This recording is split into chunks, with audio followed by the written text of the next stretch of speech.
Hey guys, what's up? It's Amanda. Welcome back to my channel and welcome to today's video. So as you can tell, we are in Amelia's nursery and I'm in a rocking chair. This is kind of a fun place to film. I kind of like it. But anyway, today's video, I'm gonna do a little Q&A all about labor and delivery, postpartum, recovering so far, motherhood, breastfeeding, stuff like that. When you guys see this video, Amelia will officially be 1 month old, which is crazy. I can't believe she's already a month old.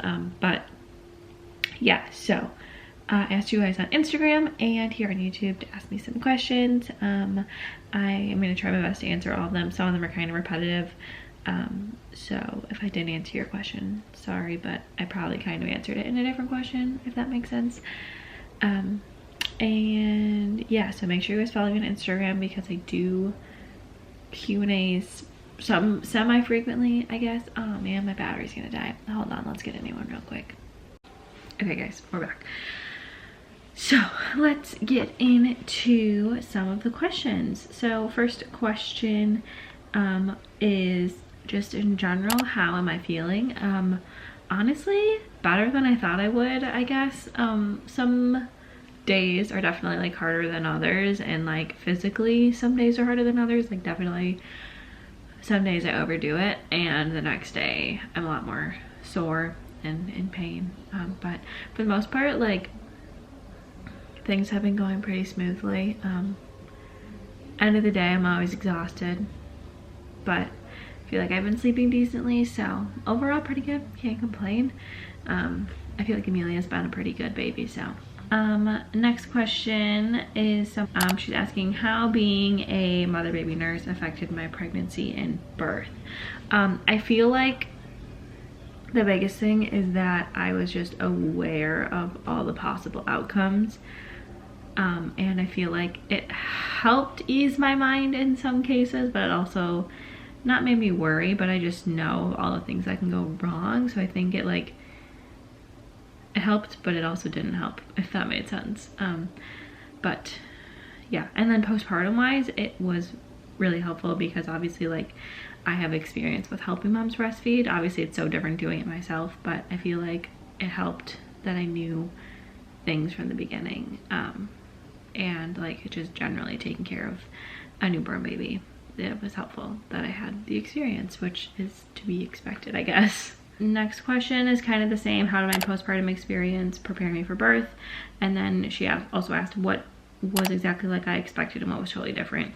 I feel like labor and delivery was just not that I really had expectations of it, but I only do postpartum, so like all I know about labor and delivery is like the experience of my patients and what they tell me.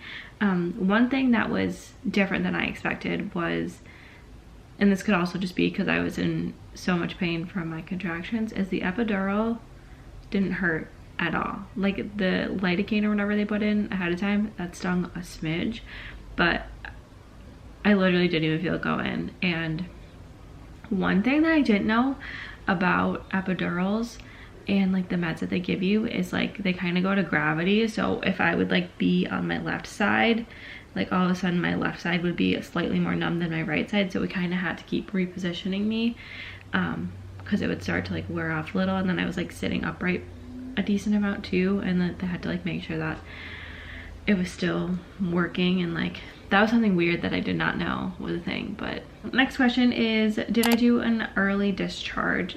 We discharged after like 24 hours.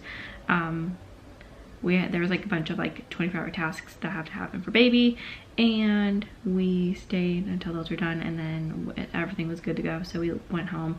I feel like with my experience I felt confident going home, and Alex did as well, and we just wanted to kind of be home in our own bed, and we had a really long previous like 2-3 nights, so we were just ready to like chill at home and get into our own routine and not have to worry about people coming in and doing vitals and stuff. And like next question is, did we do the bath ourselves, or did we let the nurses? Did we request testing in the room?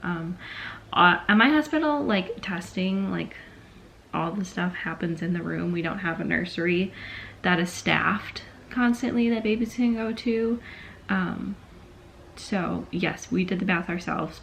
Technically at our hospital, first time parents are not supposed to, but since I'm obviously an experienced nurse and work there, obviously, they let me do it. And then yeah, they did all the testing and stuff in the room. Next question is breastfeeding hard, and tips for first time moms? So I'm gonna be real with you. Obviously I see a lot of breastfeeding, and I see a lot that goes wrong, I see a lot that goes right, and in my mind breastfeeding was not gonna be like smooth, and honestly it has been fairly easy. And I think it helps that I know what I'm doing, but like a lot of the time it's on the baby. And Amelia, right out of the bat, like right out of the gate, latched beautifully. Even with her being like a vacuum assist, like she latched nice. She had like, she was definitely pinchy at the beginning. She had to work on like getting her like jaw, like lower jaw down. I think she might have like an upper lip tie, but I don't think it affects her feeding. She does a great job. She's gaining weight. So yeah, I think my experience helped. My biggest piece of advice to you would just be like, ask all of the questions when you're in the hospital. Ask your pediatricians, see if there are lactation consultants you can meet with, see if there's lactation consultants you can meet with at the pediatrician office after you're done with the hospital. Do your research ahead of time, know your options. Watch videos on like getting a good latch, because I think it helps to just go in and having a little bit of information. Next question is, do you think you were treated differently because I work there / are a nurse? I don't think I was like treated better than the rest of the patients, because like we give everyone the same like care. Like I should be treated the same as everyone else. I mean, I got to pick my like labor nurses and postpartum nurses because I know them, and like didn't want it to be awkward with some people that I like don't really know. I also got like, because we had the availability, I got one of our bigger postpartum rooms, which is like whatever, like they do that for everyone who's a nurse there. But no, I wasn't necessarily treated better. It was a little bit different because like some of my friends were working, so like I'd be like, hey, we're ready for vitals. Like I would just text them when we were feeding and stuff like that. So yeah, but I mean, not better. It was just a little bit different because there was a level of like understanding between us, if that makes sense. But no, we treat everyone nicely. I was not treated better. Looking back, is there anything you do differently to prepare for labor and birth? I mean, probably, but I don't even know like what it would be. I feel like I probably would have tried to sleep more when I was in early labor, and not necessarily decorate the house for fall. But like hindsight's always 20/20, so like obviously there's probably stuff that I would have changed, but at the same time, she's here, I'm here, things happened. That's all I wanted at the end of the day. So like honestly, no, not really. Was labor harder or easier than I expected? It was kind of what I expected, but also I had zero expectations, which is not a helpful answer. I feel like right before my epidural, when my contractions were super intense, like in my head I was like, I have no idea how women do this, like without medication, without anything. Like props to them, because it was so painful. She was also just positioned funny, which increased the pain, and my water had broken, which also increases the pain. But it was painful. I also, like, if you watched my labor vlog, like I went to the doctor on Thursday, got checked, 3 centimeters, was kind of in labor all day, very early labor in hindsight. Got checked again that night, still 3 centimeters. Was in labor all day Friday. My water broke, went to the hospital. I was still 3 centimeters. So I was 3 centimeters for like almost 24 hours of labor. And then once I got my epidural, I progressed. So I feel like that was something that I didn't expect, was to be in a decent amount of pain and not progress. Like that was really frustrating. But I also think at that point my body was just like done with it, that the epidural helped me relax enough to just let my body do its thing. So how has life changed since having a baby? Well, I have a whole nother human who is dependent on me. I don't sleep through the night, obviously. I wake up to feed her. I feed her. She's kind of like my priority. I love it. It's absolutely amazing. I would not trade it for the world.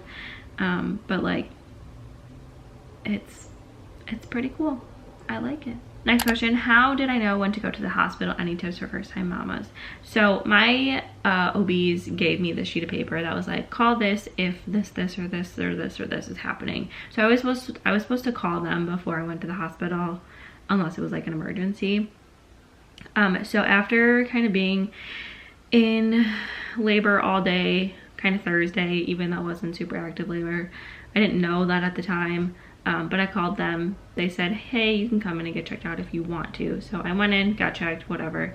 And then second time we went to the hospital, my water had broken. So that's how I knew to go to the hospital. And I was having intense contractions. So yeah, your OB should give you some guidance on like when you should go to the hospital and like, or call them to go to the hospital. Next question is, what did I do to prepare for labor and postpartum?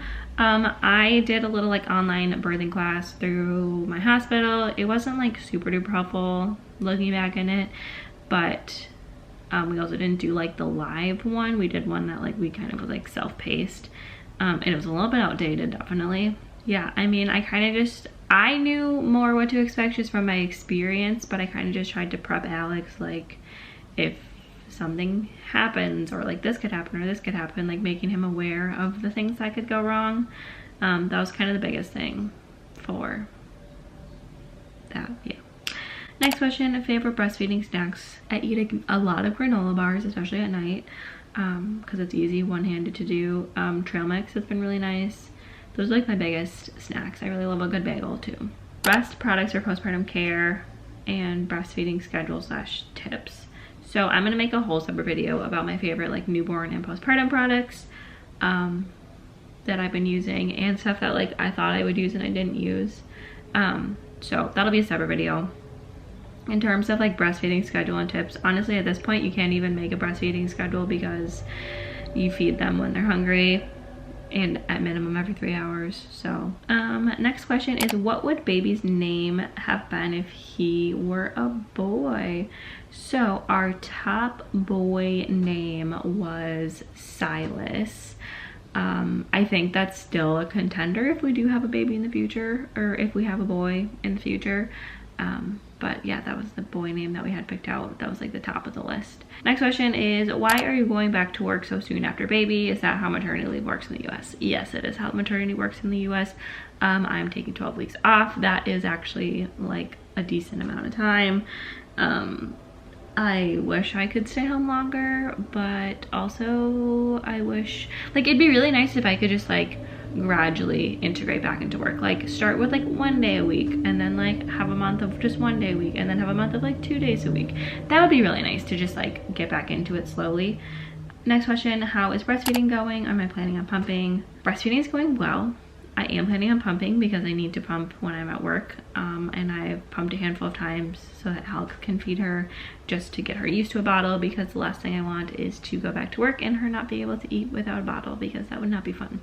All right, those were it for Instagram. Now let's go over to YouTube. So did I have more than one name planned out depending on gender? Yes, we had 2 girl names and 2 boy names, but I just shared the 2 top ones. Hardest part about postpartum, I feel like the hardest part's just been definitely like the first like week, the emotions, the sleep deprivation, the constantly questioning what I'm doing, if I'm doing it right, even though like I know postpartum, but I only know like 3 or 4 days postpartum in the hospital. I don't know once you get home. I don't know a week old, you know, like this is all, at this point, this is all brand new to me. Google has been very helpful most of the time. That was kind of the hardest part, was just the initial phase. I feel like constantly having someone relying on you. Next question, how am I healing from my 3rd degree tear? Anything about my birth experience that wasn't what I expected? I think my 3rd degree tear is healing pretty well. Like I said before, some days are definitely better than others. Some days I feel great, other days I am taking ibuprofen every like 8 hours. It honestly just depends on the day and what I did the previous day. But I'm 4 weeks postpartum now, so once we hit that 6-week mark, I have an appointment and hopefully I'll get cleared to start doing a little bit of activity. Pushing is kind of weird. It's different with the epidural, I know that, but like once you get the hang of it, it's fine. But at first it was just weird. It was like a weird situation. Also, like TMI, but literally feeling like I was pooping the whole time, but I wasn't. That was weird. Like the pressure of the baby's head makes it feel like you're about to poop. Next question, did I get an epidural? And again, must have postpartum products. So again, making a separate video about postpartum and newborn products. And yes, I got an epidural. It was the best thing ever, because like I said, I don't think my body would have progressed the way it did if I had not had the epidural. And I think at that point I was so exhausted, I just needed to sleep, and I couldn't sleep with my contractions. They were just way too painful. Anything that surprised me going from being a nurse to actually being in this situation in labor, one thing was just like, okay, so obviously we had a vacuum assisted delivery, and I knew kind of what a vacuum assist was. Like I knew what it was, but I didn't actually know. I didn't know 100% like how the whole thing works, and like it goes off of like how many pulls and pop-offs. Like you can only get to a certain point before it's like, okay, this isn't working, we need to go to a C-section. And the sounds that the vacuum were making like made it sound like it was popping off like a million times, and I was like, oh my god, I'm gonna have to go have a C-section. But everyone was like so calm and chill, and they're like, hey, just so you know, like baby's heart rate's not really tolerating this anymore, so we're gonna just go ahead and do like a vacuum assist. And they were just so calm about it, and I was like, okay, cool, whatever. But yeah, those are all of the questions that you guys had. I feel like birth and labor and delivery was like a whirlwind, and like I don't even really remember everything. Like it was crazy. It was just such a surreal experience. But yeah, so that is going to be it for today's video. Thank you guys so much for watching. Make sure that you give this video a big thumbs up if you enjoyed, and don't forget to subscribe so you don't miss any more videos from me, and I will see you guys next time. Bye.